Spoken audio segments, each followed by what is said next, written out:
और वहीं दिल्ली में कोचिंग में शिक्षक ने की छात्र की पिटाई। होमवर्क नहीं करने पर लात, घूंसे और डंडे से पिटाई की गई है। छात्र को धमकाया कि अगर बताया तो जिंदगी खराब कर देंगे।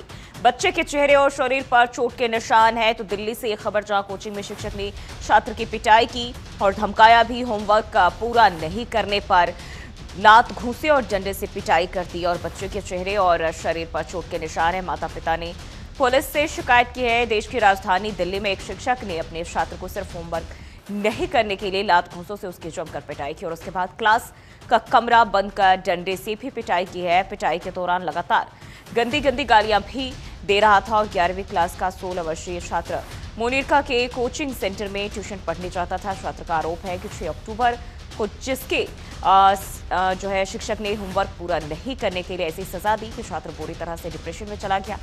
छात्र का आरोप है बुरी तरह पिटाई करने के बाद शिक्षक ने उसे धमकी दिया कि अगर वह इस घटना के बारे में अपने परिजनों को बताया तो छात्र का करियर खराब कर देगा।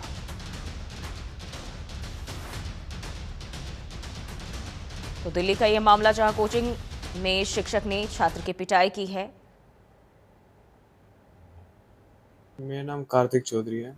मेरे साथ ट्यूशन में मार पिटाई की गई थी मेरे टीचर के द्वारा, क्योंकि मैं 4 दिन तक जो है ट्यूशन नहीं गया था, गांव गया था पेरेंट्स के साथ। उस बीच 4 दिन में उन्होंने कोई होमवर्क दिया था, तो वो होमवर्क मेरा नहीं हो पाया था। मैंने उनसे कहा कि सर मुझे होमवर्क सीट नहीं मिली है, तो उन्होंने मुझसे कहा कि मैं उठक बैठक लगाऊं। उठक बैठक लगाते टाइम मैंने उनसे कहा कि सर मुझे सीट नहीं मिलती, तो मेरी गलती क्या थी। तो उन्होंने मुझे मारना शुरू कर दिया। फिर उन्होंने मेरे बाल पकड़ के मेरे सर पे और छाती पे मुक्कों से हमला किया। उसके बाद उन्होंने डंडा मंगाया अपने नौकर से और डंडे से फिर मेरी कमर पे और टांगों पे वार किया।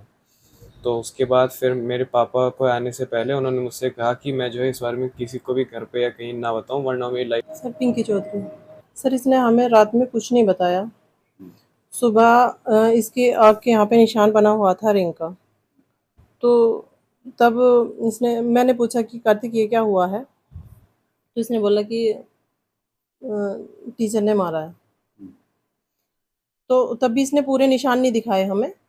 फिर हम यहाँ से चले गए थे हापुड़, हमारा कुछ काम था। तो इसने रास्ते में बताया कि मम्मा ऐसे-ऐसे उन्होंने। मैंने बोला कि तूने बताया क्यों नहीं रात में?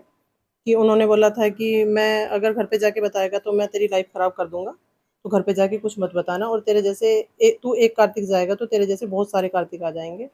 सर इसकी पीठ पे बहुत ज़्यादा निशान थे, टाँगों पे निशान थे, यहाँ कंधे पे निशान था डंडे का और आँख पे यहाँ रिंग का निशान बना हुआ था और यहाँ गर्दन पे मतलब गर्दन तो पूरी सूजी हुई थी। इसकी गर्दन ऐसे करके भी मुड़ नहीं रही थी, मतलब 2 दिन तक तो बिल्कुल ऐसे नहीं मुड़ पा रहा था और यहाँ चेस्ट में साँस लेने में बहुत ज़्यादा दिक्कत हो रही थी।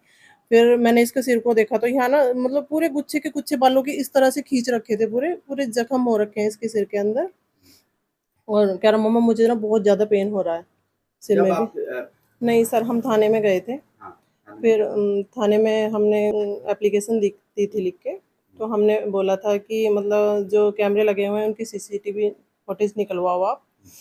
तो इसने भी बोला था कार्तिक ने कि मम्मा अब वो फुटेज तो ज़रूर निकलवाना, उसमें आपको सारी सच्चाई पता चल जाएगी कि मुझे किस तरह से मारा है। मैं बिल्कुल बेहोश जैसा हो गया था वहाँ पे, फिर भी मारते ही रहे थे और गेट बंद करके मारा उन्होंने मुझे और अपने नौकर से डंडा मँगाया, मतलब बिल्कुल थक गए थे मार-मार के, तब उन्होंने मुझे छोड़ा था।